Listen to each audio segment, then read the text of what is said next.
Meus irmãos, vamos abrir a palavra de Deus no Evangelho de João, capítulo de número 20, objeto da nossa exposição nesta manhã. Evangelho de João, capítulo 20, esse trecho bíblico tão maravilhoso que nos relata a ressurreição do nosso Senhor. Diz assim a palavra de Deus: no primeiro dia da semana, de madrugada, quando ainda estava escuro, Maria Madalena foi ao túmulo e viu que a pedra da entrada tinha sido removida.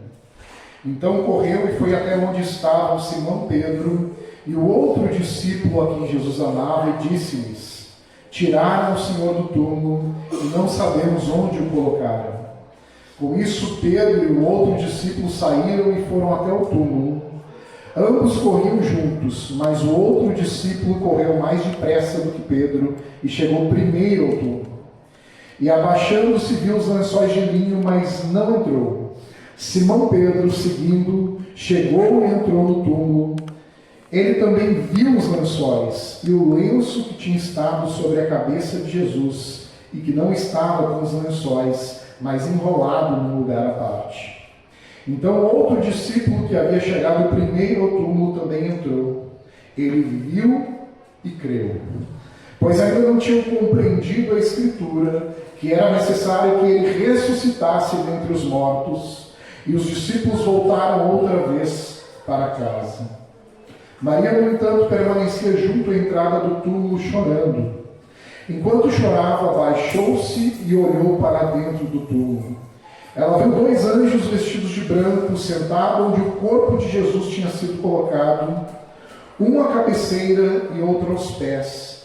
Então eles perguntaram: mulher, por que você está chorando? Ela respondeu: porque levaram o meu Senhor e não sei onde o puseram. Depois de dizer isso, ela se virou para trás e viu Jesus em pé, mas não reconheceu que era Jesus.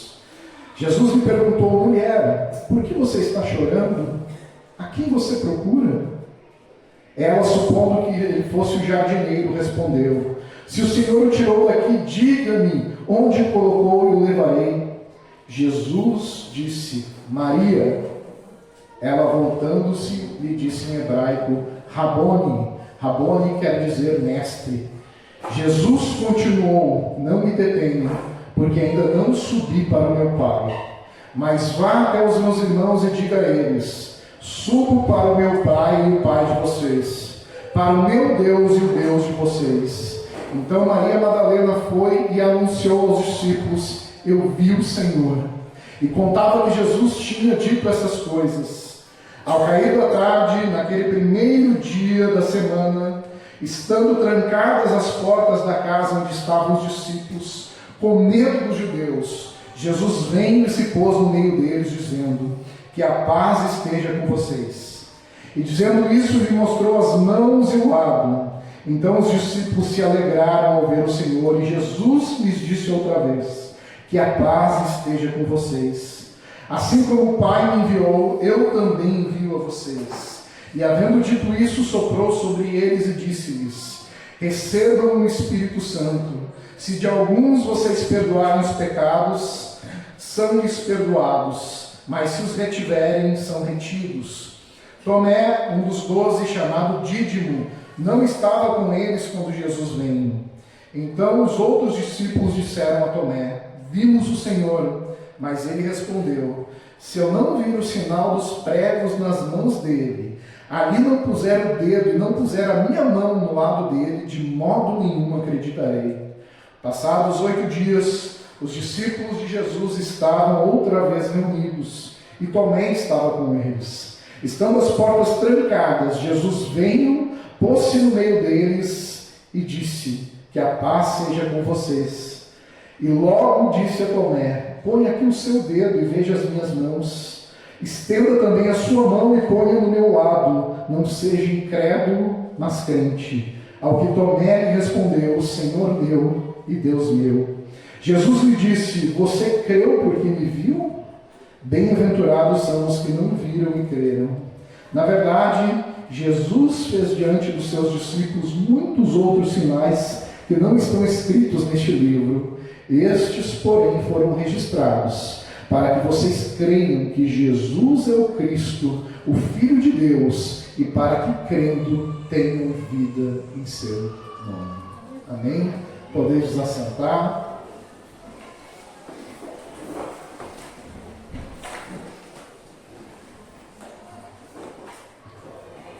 Meus irmãos, depois de muitos meses expondo o Evangelho de João, enfim, chegamos à manhã da ressurreição do Senhor. Até aqui, como vocês podem ler na narrativa, o tom geral é de tristeza, o tom geral é de pessimismo, o tom geral é de descrença. Porém, na manhã do primeiro dia, a Bíblia vai nos declarar que o Senhor Jesus, cumprindo tudo aquilo que Ele já havia dito e prometido, Ele ressurge dos mortos. Essa ressurreição do Senhor dentre os mortos, ela, como vai nos relatar o evangelista, ela transforma a tristeza dos discípulos em alegria, a descrença em fé, o abatimento em esperança, o desânimo em uma fé ousada. Nessa manhã do primeiro dia, ocorrem basicamente duas coisas. Primeiro, marca o período que nós chamamos de início do fim. A ressurreição de Jesus marca o início de um fim de uma era. A ressurreição do Senhor marca o início de um fim de uma era no qual não haverá mais injustiça, no qual o pecado não será mais uma realidade na vida humana, na qual a justiça perfeita do nosso Deus reinará. A ressurreição de Jesus marca o início de um fim de uma era e também o surgimento de uma nova era. O surgimento de uma nova realidade, como nós dizemos, uma realidade em que a justiça de Deus será perfeita. Nós vivemos neste momento, nesta tensão entre o fim de uma era e o início de outra era, e é isso que marca a ressurreição do Senhor. A ressurreição de Jesus aqui é a pedra de esquina, o fundamento do cristianismo. Quando Jesus diz, nós vimos isso no sermão passado, está consumado, Jesus não quer dizer que tudo que estava ligado ao levantar do Filho do Homem estava acabado. Somente que o seu sofrimento acabara, sua obediência perfeita e a vontade do Pai foram realizados de forma decisiva até a morte de Jesus.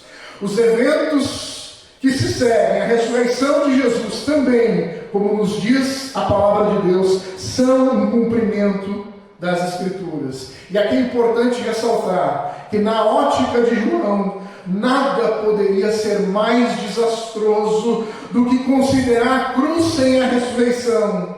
Nada é mais certo, nos escritos de João, que a cruz foi a via que Jesus tomou para voltar ao seu Pai, e que a glorificação máxima do Filho, realizada na cruz do Calvário, ela é evidenciada de forma gloriosa e poderosa na sua própria ressurreição.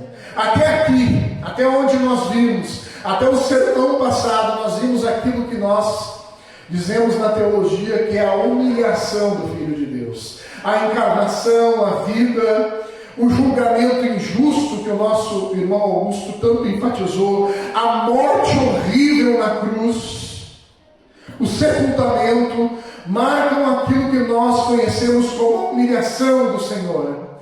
A ressurreição, todavia, é o início das 4 etapas que nós chamamos de exaltação do Senhor. A ressurreição a ascensão, o assentar-se à direita de Deus e o retorno glorioso de Jesus para julgar vivos e mortos são as 4 etapas da sua exaltação. Até aqui ele fora humilhado. A partir daqui, a partir desse momento, nós estamos diante da exaltação de Jesus. E desde o início, meus irmãos, a ressurreição é um elemento importante na fé da igreja. Sem a ressurreição, nós podemos dizer com certeza que nada do que nós temos nas páginas do Novo Testamento, nada do que nós vemos em Atos teria acontecido, pois até a morte de Jesus nós vemos os discípulos amedrontados. Marcos 14:50 relata que eles fogem, eles somem.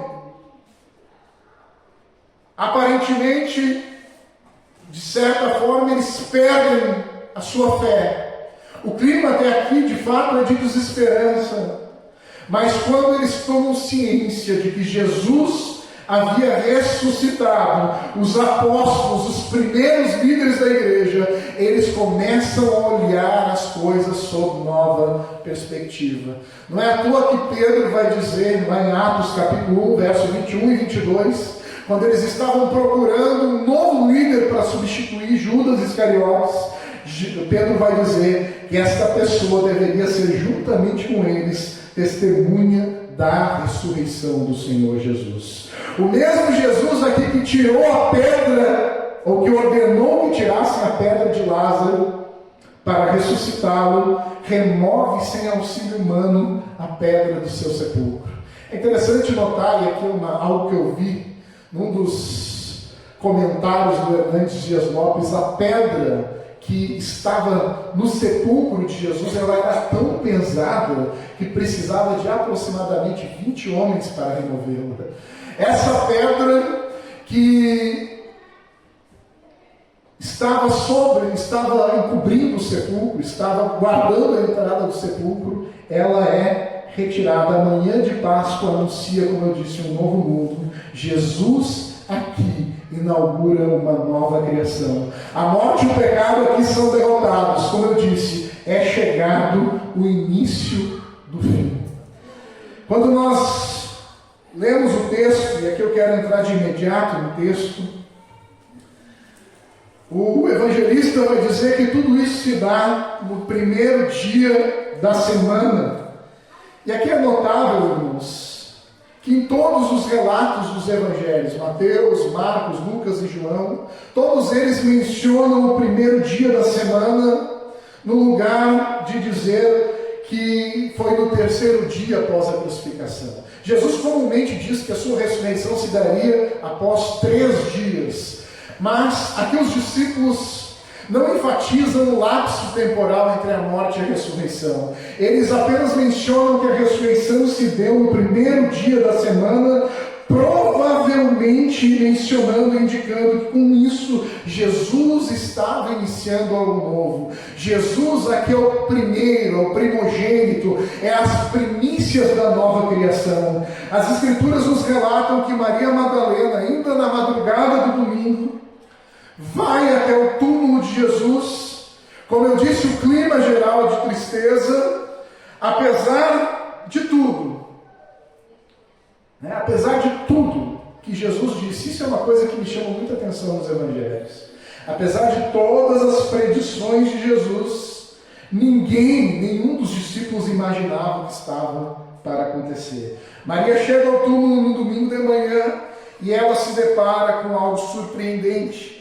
É o que nos diz no verso 1. Quando ela chega até o túmulo, ela vê que a pedra de entrada havia sido removida. Imediatamente a primeira reação dela não foi dizer que Jesus ressuscitou. Ela achava que alguém tinha levado o corpo do Senhor.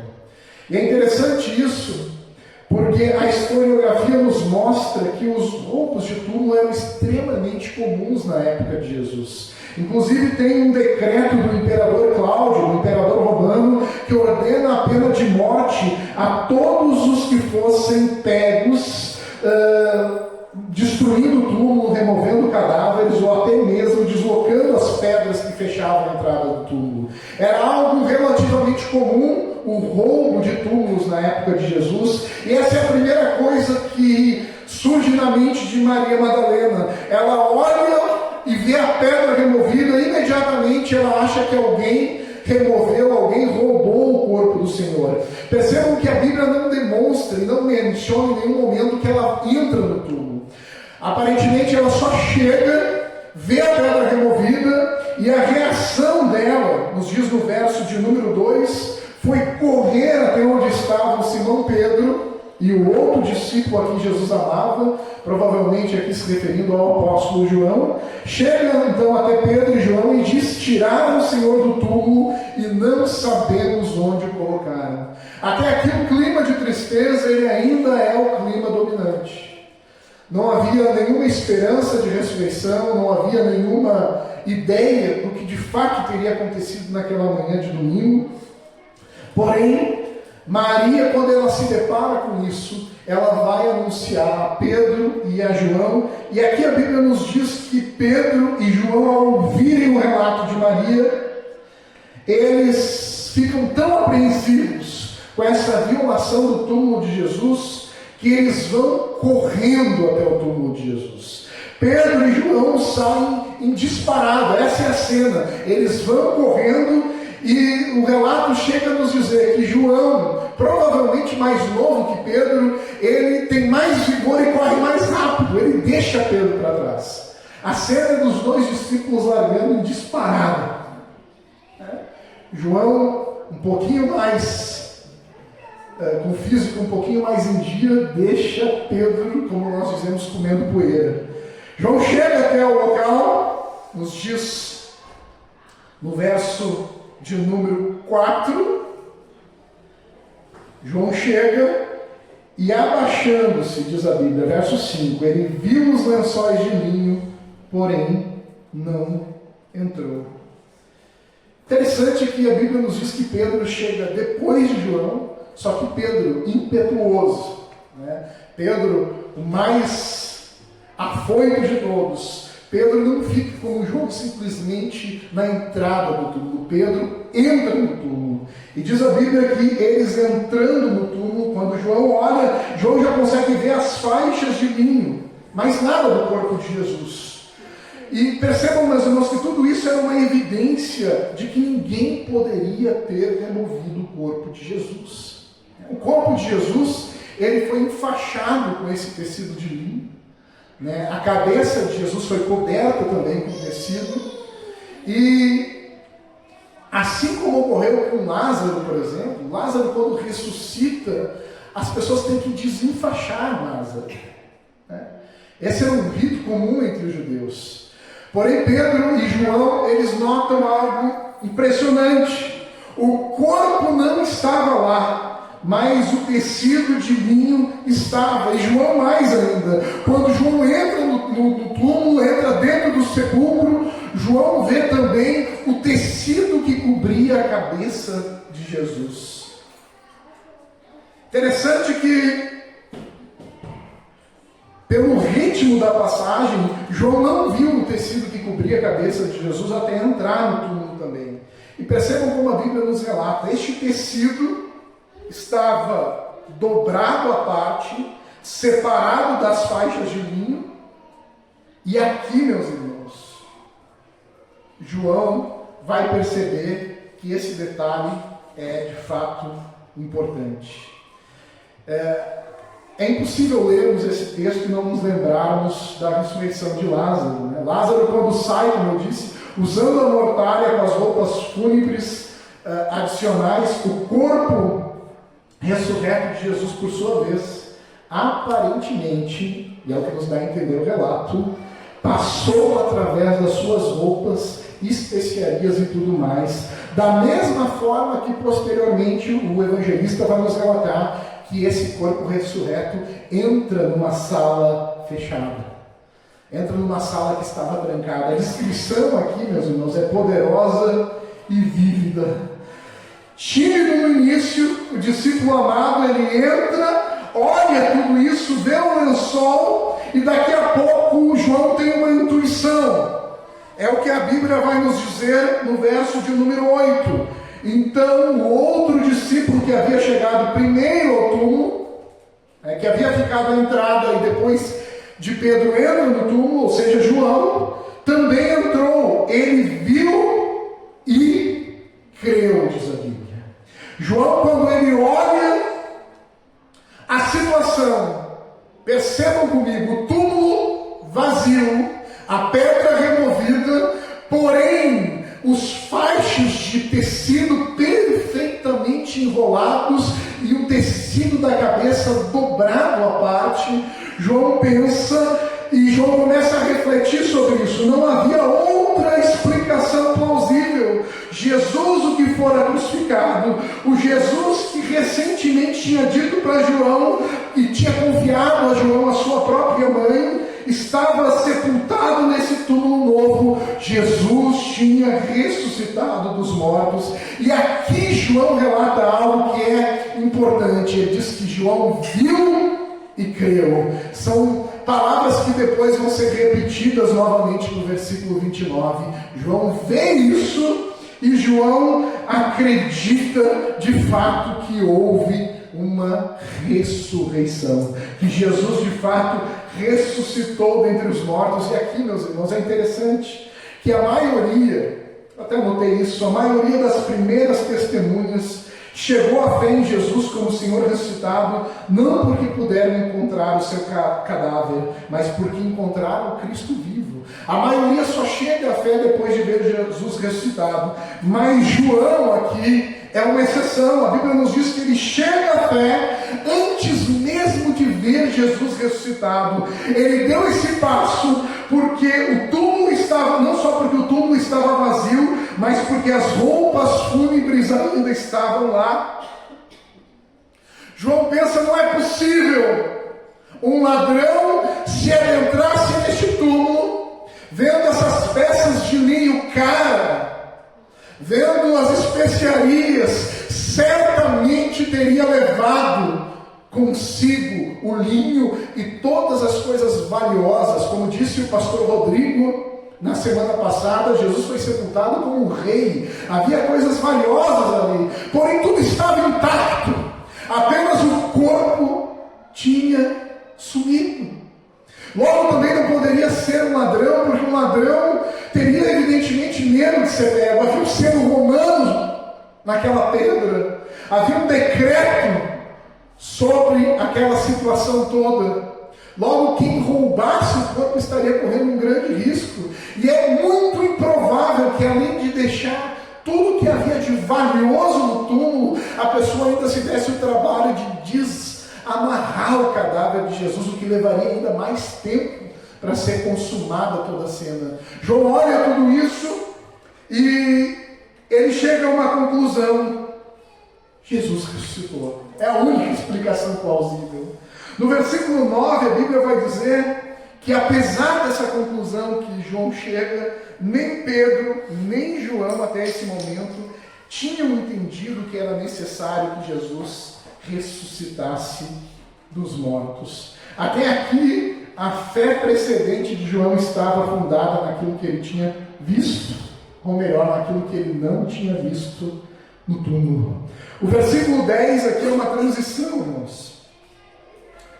A Bíblia vai nos apresentar que depois de verem essa cena, a fé deles ainda não estava plenamente estruturada. A Bíblia sequer diz que Pedro creu. A Bíblia fala que João creu ao ver o túmulo vazio. A Bíblia diz que João e Pedro voltam para casa e Maria, por outro lado, volta para o sepulcro. É o que vai nos dizer no verso de número 11. Maria, no entanto, permanecia junto à entrada do túmulo, chorando. Tudo que aconteceu até aqui ainda não foi suficiente para que Maria se desse conta daquilo que de fato tinha acontecido. E Maria retorna ao túmulo, depois de ter ido falar com Pedro e João, e aqui nós podemos apenas conjecturar, que Maria vai ao túmulo e o que faz com que ela retorne ao seu sentimento de pesar ou perda Ou, então, como sugere a sequência, ela poderia ter ido ao túmulo para esperar que alguém pudesse lhe dizer o que tinha acontecido com o corpo de Jesus. A cena que o evangelista descreve mostra Maria chorando junto à entrada do sepulcro. E a Bíblia vai dizer que logo após isso, verso de número 11, Maria se curva para dentro do túmulo e ela vê 2 anjos de branco, um de cada lado onde Jesus estiver. Verso de número 12. E aqui, meus irmãos, é importante dizer, ao relatar essa experiência com os anjos, e o que João quer, de fato, trazer aos seus leitores, ao seu público, é que o túmulo vazio não pode ser explicado.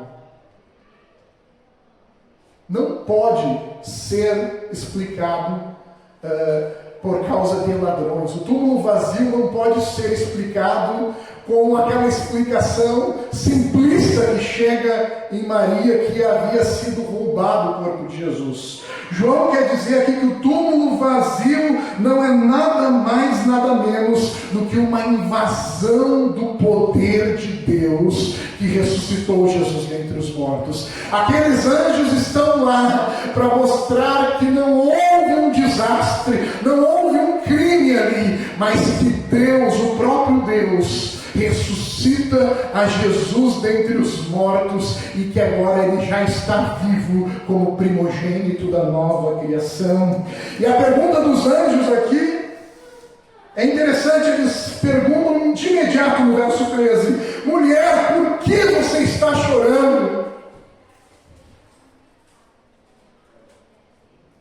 Não sei se vocês percebem como eu, mas me parece uma espécie de uma censura gentil, porque nessa hora não era hora de Maria estar chorando, era hora de júbilo. A nova criação havia surgido, o poder de Deus havia inaugurado uma nova era. A ressurreição de Jesus, como eu disse, marca o fim de uma era, o início do fim de uma era e o surgimento de uma nova era.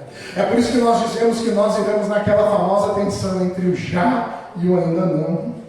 A pergunta aqui é uma censura gentil. Maria não deveria estar alimentando aquela ideia de que o corpo havia sido roubado. Provavelmente devemos pensar que neste momento Maria se torna consciente de alguém mais perto do túmulo. Ela se volta para outra pessoa que estava agora atrás dela e ela também quer descobrir o que aconteceu com o corpo de Jesus. Mas a pessoa que estava atrás dela era o próprio Senhor Jesus ressuscitado dentre os mortos. É interessante aqui, meus irmãos, que nos evangelhos frequentemente essa primeira aparição de Jesus, ele não é reconhecido. Assim como Jesus não foi reconhecido pelos discípulos que estavam no caminho de Emaús, assim como Jesus não foi reconhecido em muitos relatos dos evangelhos, Jesus aparece para Maria Madalena, porém ela não reconhece que é Jesus. Maria Madalena podia simplesmente ter os seus olhos fechados, ou talvez de tanto chorar, a sua visão estivesse já embaçada. Mas aqui, quando Jesus diz, o verso diz, antes disso mesmo, Jesus fala a mesma coisa que os anjos, diz: por que você está chorando? A quem você procura? Diz a Bíblia que ela, supondo que Jesus fosse o jardineiro, disse: se o Senhor o tirou daqui, diga-me aonde o colocou e eu o levarei. E Jesus simplesmente disse: Maria. Diz a palavra de Deus que quando Jesus diz Maria, ela voltando-se lhe disse em hebraico Raboni, que quer dizer mestre. Quando ela ouve a voz de Jesus lhe chamar, ela reconhece que é o Cristo, o Filho de Deus. A Bíblia vai nos dizer que essa angústia e desespero, percebam que o evangelista faz questão de dizer que ela estava chorando na entrada do túmulo, à beira do túmulo de Jesus. E agora a angústia e o desespero dela são alterados para espanto e deleite. Pode ser que neste momento Maria não tenha feito uma grande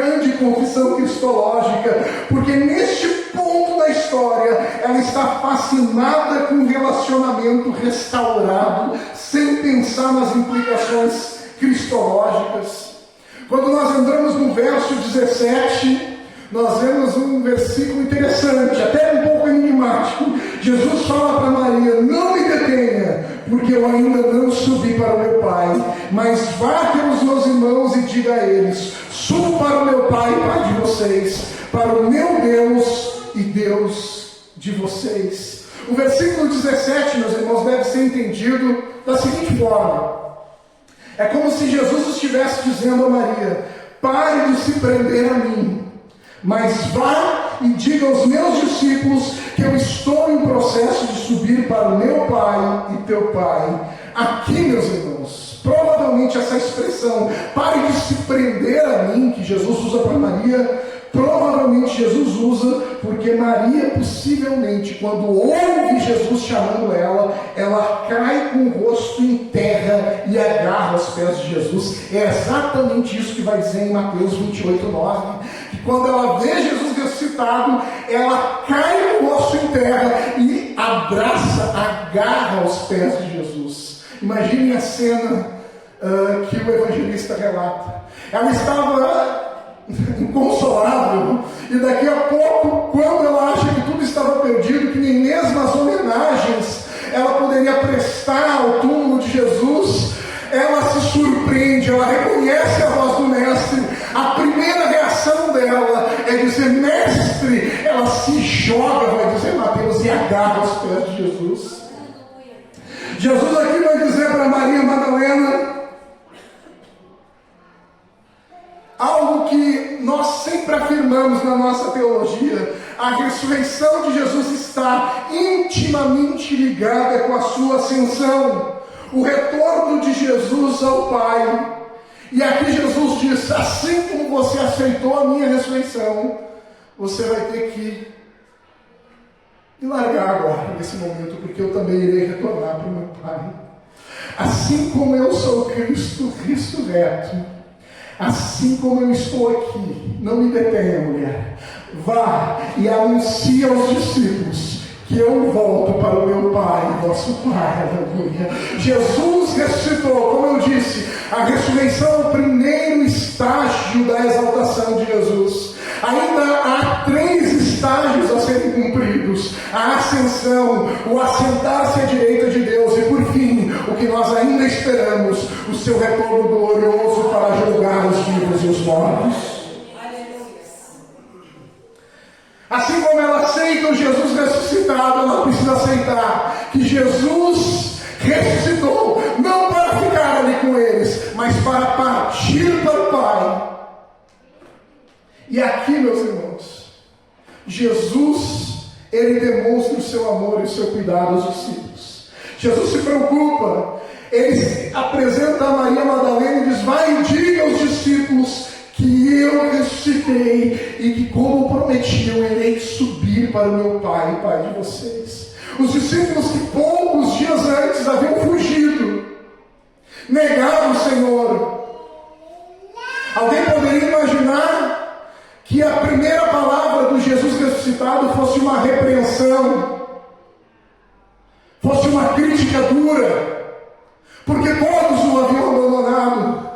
Jesus poderia mandar que Maria xingasse os discípulos, denunciassem a sua incredulidade, a sua dureza de coração, a sua fragilidade, a sua fraqueza, a sua covardia. Mas Jesus agora nos mostra que, mediante a sua morte, ressurreição e posterior ascensão, aqueles discípulos medrosos foram feitos filhos de Deus. Jesus passa a ser o irmão mais velho, e o Pai, que era o Pai do Senhor Jesus, agora é Pai dos discípulos também.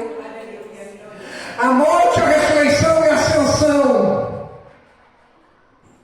agora dá nova vida, dá uma nova perspectiva. Os discípulos não estão mais sem Deus no mundo. O Pai, aquele a quem Jesus se dirigia, também é Pai dos discípulos. Eles foram agora adotados na família de Deus e reconciliados por Cristo Jesus. Maria Madalena, obedecendo a voz de Jesus, ela vai até os discípulos.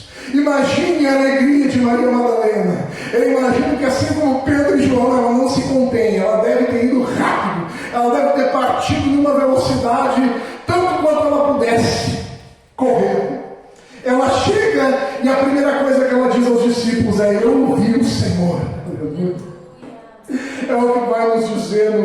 de número 18. Então Maria Madalena foi e anunciou aos discípulos: eu vi o Senhor. E contava que Jesus lhe tinha dito essas coisas. Maria não apenas disse que viu o Senhor, mas também contou a eles aquilo que Jesus lhe disse. É interessante que a Bíblia aqui não vai dizer como os discípulos responderam, mas quando nós analisamos a harmonia dos evangelhos, os sinóticos, nós não temos nenhum motivo para pensar que nesse momento os discípulos creram no relato de Maria. Os sinóticos dizem que mesmo após Maria ter dito que viu o Senhor, a incredulidade e a descrença ainda permanecem nos discípulos. E é aqui que João vai relatar, a partir do verso 19, a aparição de Jesus aos discípulos. Aqui os discípulos estavam reunidos, e a Bíblia menciona que, muito provavelmente, estavam todos os apóstolos, pelo relato bíblico, com exceção de Tomé, que a Bíblia faz questão de dizer que estava ausente no verso de número 24. Ela menciona que Tomé não fazia parte dessa primeira aparição aos discípulos. E, além de Tomé, sabemos que, evidentemente, Judas não estava. Então, os 10 apóstolos, mais outros discípulos de Jesus, estavam reunidos. E a Bíblia vai dizer que, ao cair da tarde daquele dia, novamente João enfatizando o primeiro dia da semana, indicando que Jesus dá início a uma nova criação, a uma nova realidade, estando trancadas as portas onde eles estavam reunidos, com medo dos judeus, a Bíblia diz que Jesus vem e se põe no meio deles. É interessante o relato, porque esses apóstolos que posteriormente são ousados em proclamar o Evangelho, eles estão reunidos a portas fechadas. E a Bíblia quer claro dizer, por medo dos judeus. Eles estavam com medo, e é óbvio o medo deles, já que as autoridades dos judeus haviam mandado executar o líder deles. É evidente que seria relativamente fácil para eles abater os seguidores de Jesus. Mas aqui a função das portas trancadas não é somente para demonstrar que eles estavam com medo. Tanto quanto no versículo 26, João aqui acentua a natureza milagrosa do aparecimento de Jesus aos seus seguidores. As portas estavam trancadas, e percebam, o corpo ressurreto de Jesus guarda uma certa continuidade, mas também uma descontinuidade com o corpo de Jesus pré-ressurreição. Jesus aqui atravessa as paredes. O obstáculo físico da sala com a porta trancada não é suficiente para impedir o aparecimento de Jesus. Assim como o corpo de Jesus atravessou a mortalha, atravessou as faixas, ele da mesma forma atravessa as portas trancadas e se materializa na frente dos discípulos. E a primeira coisa que Jesus vai dizer aos discípulos é essa expressão tão doce a nós: que a paz esteja com vocês. O shalom de Jesus, embora fosse uma palavra comum dentro do vocabulário hebreu, é também aqui um termo abrangente usado para denotar o bem-estar absoluto que caracteriza o povo de Deus, uma vez inaugurado o reino escatológico. Jesus aqui, eu não me canso de dizer, inaugura uma nova era. E essa paz, ela é característica, não é à toa que Paulo vai usar ela junto com a graça nas suas saudações às igrejas. Graça e paz é algo que caracteriza a nova realidade, a nova vida, esse novo momento que Jesus inaugura. E aqui a Bíblia nos mostra de forma interessante que Jesus, verso 20, ele, ao aparecer aos discípulos, ele mostra a mão e as cicatrizes experimentadas na crucificação. Os discípulos olham isso, olham a ferida ao lado do corpo de Jesus, e assim eles são forçados a entender aquilo que se tornou uma confissão central da igreja: o Senhor ressuscitado é exatamente o sacrifício crucificado. Jesus, por toda a eternidade, ele guardará as marcas da crucificação. Jesus aqui ele se identifica com o homem de forma extraordinária, de forma poderosa. Jesus aparece aos discípulos a que o Evangelho de João vai dizer que é o Criador e sustentador de todas as coisas, aquele que estava na vida e a vida era a luz dos homens, aquele cujos laços a morte não conseguiu segurar. Ele se apresenta aos seus discípulos com as marcas de seu sacrifício na cruz do Calvário. A Bíblia nos diz que, evidentemente, verso 20, os discípulos se alegram ao ver o Senhor. E aqui Jesus cumpre o que prometeu em João 14, 18 e 16, 20 e 22. Ele tinha voltado para eles e transformado a tristeza deles em alegria. E aqui, meus irmãos, verso 21, o tema da volta ao mundo, da volta do envio ao mundo, aqui volta a aparecer. Vejam o que vai dizer a palavra de Deus. E Jesus lhe disse outra vez: que a paz esteja com vocês. Assim como o Pai me enviou, eu também envio vocês. De um ponto de vista missiológico, essa ênfase aqui está ligada à grande comissão que nós temos em todos os evangelhos. Mas aqui em João especialmente, o envio ao mundo está estreitamente relacionado à obediência do Filho ao Pai. A ideia é que justamente tudo isso perpassa o entendimento dos discípulos. A obediência perfeita do Filho é agora modelo para a obediência dos discípulos. E esses discípulos, amedrontados, trancafiados, são enviados ao mundo como testemunhas do Evangelho, como testemunhas da ressurreição do Senhor. Os apóstolos aqui recebem a missão de continuar a obra de Cristo. E assim como o verso 21 está ligado também com isso, o verso 21 também está ligado ao verso 22. E havendo dito isso, diz a Bíblia, soprou sobre eles e disse-lhes: recebam o Espírito Santo. E aqui nós temos algo que precisa ser compreendido. A morte, a ressurreição e a ascensão de Jesus no Evangelho de João estão ligadas à descida do Espírito Santo. Jesus disse: se eu não for, o Consolador não virá. E aqui Jesus promete a eles o Espírito Santo. Esse texto deve ser entendido como uma espécie de parábola para a plena provisão, o dom do Espírito Santo que eles haviam de receber no dia de Pentecostes. O verso 23 aqui, do recebimento do Espírito, está ligado com a missão da igreja e também com o perdão e a redenção dos pecados. Isso significa que as testemunhas de Cristo proclamam e declaram, capacitadas pelo Espírito, que o próprio Deus, cuja mensagem eles são chamados a proclamar, é efetivamente aquele que perdoa ou retém pecados. O ministério cristão é visto como uma continuação do ministério de Jesus. E assim como em João 9, Jesus abre vista aos cegos e perdoa os pecados daquele cego, e ao mesmo tempo diz que os líderes religiosos que viam, na verdade eram cegos. Os discípulos de Jesus são chamados a pregar o Evangelho, e como o bom perfume de Cristo, são cheios de vida para a vida e de morte para a morte. Na sequência, a Bíblia vai dizer que Jesus aparece novamente aos discípulos, percebam, verso 24, e de novo Jesus aparece no primeiro dia da semana. A Bíblia vai dizer que passados 8 dias, e os judeus contavam o primeiro dia como um dia, então domingo, segunda, terça, quarta, quinta, sexta, sábado, domingo novamente. Primeiro dia da semana, os discípulos novamente trancafiados. A Bíblia diz que Jesus aparece, mas antes disso, nos diz a palavra de Deus que Tomé, depois de ouvir o relato dos discípulos, ele não crê naquilo que os discípulos contam para ele.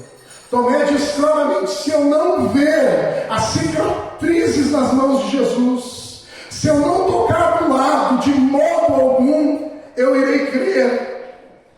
Diz a Bíblia que eles estavam reunidos naquele domingo, trancafiados. Percebam, eles já sabiam da ressurreição de Jesus, mas o Espírito Santo ainda não havia descido sobre eles. Ainda faltava aquela ousadia para proclamarem. O medo ainda era uma realidade na vida deles. Isso só vai ter fim com a descida do Espírito Santo. A coragem de enfrentar a própria morte, ela só vai ter início no dia de Pentecostes. Eles ainda trancados, eles ainda escondidos. A Bíblia nos diz que Jesus se apresenta a eles e imediatamente após dizer que a paz esteja com vocês, ele se dirige a Tomé e diz: Tomé, põe aqui o seu dedo e veja as minhas mãos. Estenda também a sua mão e ponha no meu lado. Não seja incrédulo, mas crente.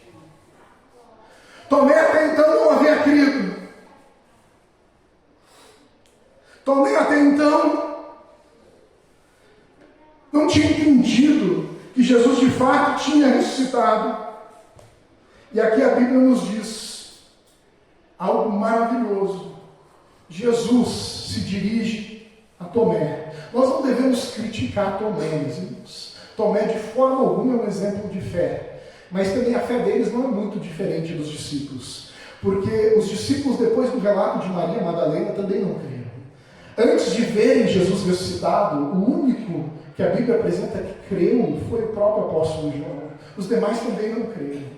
Tomé aqui, ele simplesmente diz algo que provavelmente estava na cabeça de todos os discípulos quando ouviram o relato de Maria Madalena.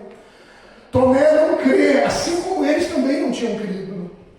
E aqui, meus irmãos, que coisa bela. Jesus, quando aborda o desafio de Tomé, ele prova ao mesmo tempo que ele ouve os seus discípulos, mesmo quando ele não está fisicamente presente. Quando Tomé diz que não creria se não tocasse, Jesus não estava lá naquele momento, mas Jesus, o Deus onipresente, aquele que é o Filho de Deus, verdadeiro Deus e verdadeiro homem, ele ouve a dúvida de Tomé e ele se volta para Tomé, mesmo que a exigência de Tomé não seja uma exigência justificável diante das próprias profecias de Jesus.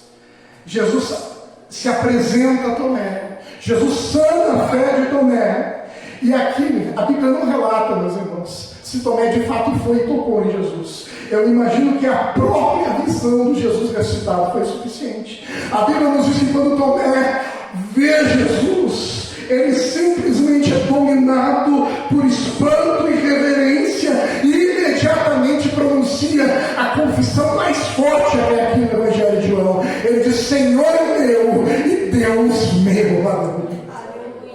Tomé reconhece que aquele que estava diante dele não era um profeta, não era simplesmente um líder político, não era um homem espiritual, era o próprio Deus, o Senhor, o Criador de todas as coisas, que se fez homem, viveu a vida perfeita que nós não poderíamos viver, morreu a morte que nós merecíamos em nosso lugar, foi sepultado, ressuscitou ao terceiro dia, e estava prestes a ascender aos céus e governar, julgar vivos e mortos. O pronome aqui que Tomé usa, meu, não diminui a universalidade do senhorio de Jesus, mas é simplesmente uma confissão pessoal de fé. É meu Senhor, é meu Deus, é o meu Senhor, é o meu Deus. É verdade que Cristo é o Senhor da criação, mas num sentido muito particular e especial, Ele é o Senhor daqueles que são nascidos de novo, daqueles que são feitos família de Deus pelo Espírito. Tomé, nessa forma, revela não apenas a crença em Jesus, mas ele aponta para o seu mais profundo significado. Ela não é nada menos que Jesus Cristo é. O sétimo mais obstinado nos relegou a mais profunda confissão de fé. E aqui, meus irmãos, algumas conexões da confissão de fé de Tomé com o Evangelho de João 3. Primeira confissão, a primeira observação, a confissão de Tomé é a exemplificação máxima do que significa honrar o filho como o pai honrado. O filho merece a mesma honra do pai. Nós cremos num só Deus, eternamente subsistente em três pessoas, iguais em glória, em majestade, em divindade. O Pai é honrado, o Filho é honrado, o Espírito Santo é honrado. O Pai é adorado, o Filho é adorado, o Espírito Santo é adorado. Essa é a manifestação que coroa a forma como a fé vem a conhecer a verdade. A palavra era Deus, a palavra tornou-se carne. Também essa manifestação de Tomé, ao mesmo tempo que reconhece Jesus como Deus, não exaure a divindade de Jesus. Não exaure a divindade de Deus. Jesus podia falar em Deus como Deus e Pai na terceira pessoa. Mais uma vez a evidência de que Deus existe em três pessoas. E por fim, aqui no relato do Evangelho de João, se espera que os leitores façam a mesma confissão. E é por isso que Jesus vai dizer no verso 29, você creu porque me viu? Bem-aventurado os que não viram e creram. Aqui o Donald Carson, um dos principais especialistas do Novo Testamento, ele vai dizer que a forma mais correta de interpretar este texto não é como uma pergunta de Jesus, é como uma declaração. Aqui provavelmente Jesus não estava perguntando, Jesus estava afirmando, você viu, você creu porque viu, mas bem-aventurado aqueles que não viram e creram. Felizes são aqueles que não viram e creram. Meus irmãos, para nós a fé não vem pela visão, né? Nós não vimos Jesus ressuscitado, mas ela vem pelo ouvir ou ler, né? Paulo vai dizer em Romanos capítulo 10, verso 17, que a fé vem pelo ouvir e ouvir pela palavra de Cristo. É por isso que o próprio João escreveu, e é isso que João vai deixar claro. Verso de número 30 e 31, João vai falar que todos os sinais são de fato uma verdade, e essa verdade exige um veredito. Na verdade, Jesus fez diante dos discípulos muitos outros sinais que não estão escritos neste livro. Estes, porém, foram registrados para que vocês creiam que Jesus é o Cristo, Filho de Deus, e para que, crendo, tenham vida em seu nome. Aqui é uma ligação profunda entre os versos 29, 30 e 31. O fluxo de pensamento aqui de João parece ser: aqueles que não viram Cristo ressuscitado, mas todavia creram, são bem-aventurados. Portanto, esse livro é composto para que vocês possam crer. João aqui vai deixar claro que há uma seleção nos sinais de Jesus. Jesus fez muitos outros milagres, Jesus fez muitos outros sinais, porém ele seleciona cuidadosamente alguns sinais que Jesus fez. E o sinal principal de todos, a ressurreição de Jesus dentre os mortos. E ele diz, estes sinais, eles foram registrados para que vocês primeiro entendam a verdade de que Cristo, Filho de Deus, é Jesus, cujo retrato é traçado nesse Evangelho. E em segundo lugar, essa declaração não é um fim em si mesmo. O propósito de João aqui não é acadêmico, não é como um historiador. João aqui está fazendo teologia. Ele diz de forma clara que este relato é dirigido para o alvo da salvação pessoal e escatológica daqueles que creem e passam a ter vida em nome de Jesus. Esse é o propósito desse livro. Essa é a missão cristã, essa é a missão do Filho de Deus, e essa é a missão que ele entregou à sua igreja. Ver e crer. À medida que nós vemos a glória de Deus revelada na face de Cristo, e nós cremos, nós fazemos parte deste novo povo, desta nova era inaugurada por Jesus na sua vida, morte, ressurreição e ascensão. Jesus nos é apresentado, não agora humilhado, mas poderoso, glorioso. A Bíblia diz que a morte não conseguiu deter o Filho de Deus. Jesus ressuscitou. Ladrão nenhum poderia fazer aquilo que foi feito. Jesus de fato ressuscitou, e aqui eu passo para as aplicações. A primeira aplicação é que a ressurreição é um fato histórico. João não apresenta a ressurreição como um mito, como uma ideia, como um sentimento religioso. Jesus, de fato, ressuscita dos mortos naquela manhã de domingo. E percebam algumas evidências. A pedra removida, o túmulo vazio, as aparições por cerca de 40 dias são a prova incontestável que Jesus ressuscitou dos mortos. Paulo chega a dizer em 1 Coríntios capítulo 15 que Jesus apareceu pelo menos 6 vezes. Numa delas, 1 Coríntios 15, 6, ele foi visto simultaneamente por mais de 500 pessoas ao mesmo tempo. Não foi algo que se deu de forma obscura, não foi algo que se deu escondido, não foi algo que apenas uma ou duas testemunhas presenciaram. Paulo chega a dizer mais de 500 pessoas de uma só vez, e ele ainda menciona, dos quais a maioria delas ainda está viva hoje, enquanto ele escrevia a primeira carta aos Coríntios. Meus irmãos, a ressurreição de Cristo é um fato real. Não apenas a pedra foi removida, não apenas o túmulo estava vazio, não apenas o ninho estava em perfeito estado, inclusive o pano dobrado, arrumado, mas aqueles irmãos que viram Jesus ressuscitado estavam dispostos a sofrer perseguições, rupturas familiares, perda de bens, prestígio social e até mesmo a perda da própria vida para sustentar essa verdade. A ressurreição de Jesus é um fato histórico. A segunda aplicação é que a ressurreição de Jesus é a prova definitiva de que ele de fato é quem ele afirmava ser: o Messias, o Filho de Deus, o Salvador do mundo.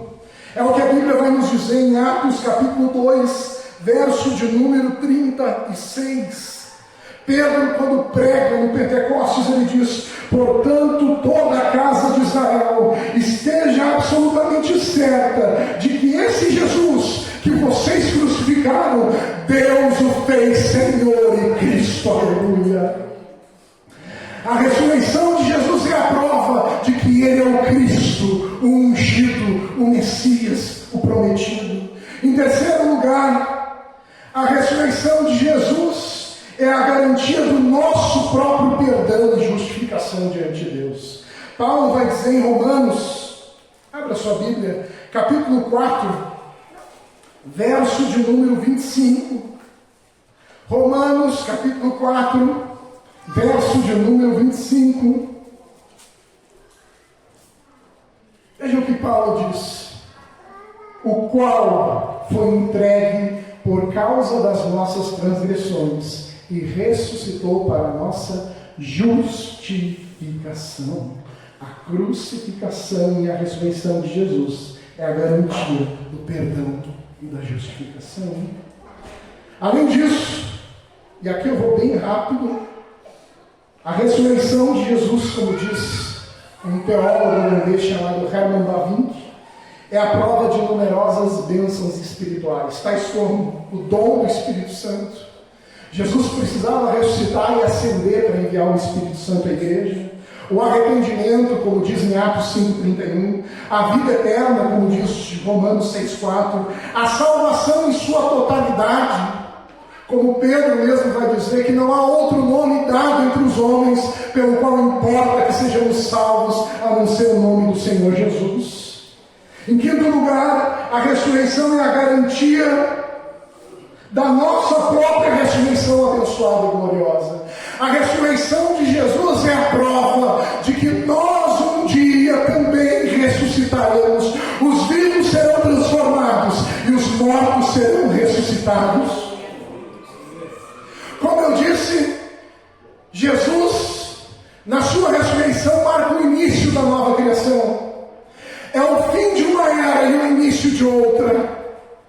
Jesus é apresentado como primogênito daquele que ressuscitou dentre os mortos. Paulo vai dizer que a ressurreição de Jesus é a garantia da nossa própria ressurreição. Romanos capítulo 8, verso de número 11, ele vai dizer: se em vocês habita o Espírito daquele que ressuscitou Jesus dentre os mortos, esse mesmo que ressuscitou Cristo dentre os mortos, vivificará também o corpo mortal de vocês, por meio do Espírito que habita em vocês. 1 Coríntios capítulo 6, verso de número 14, a palavra vai dizer: Deus ressuscitou o Senhor e também nos ressuscitará pelo seu poder.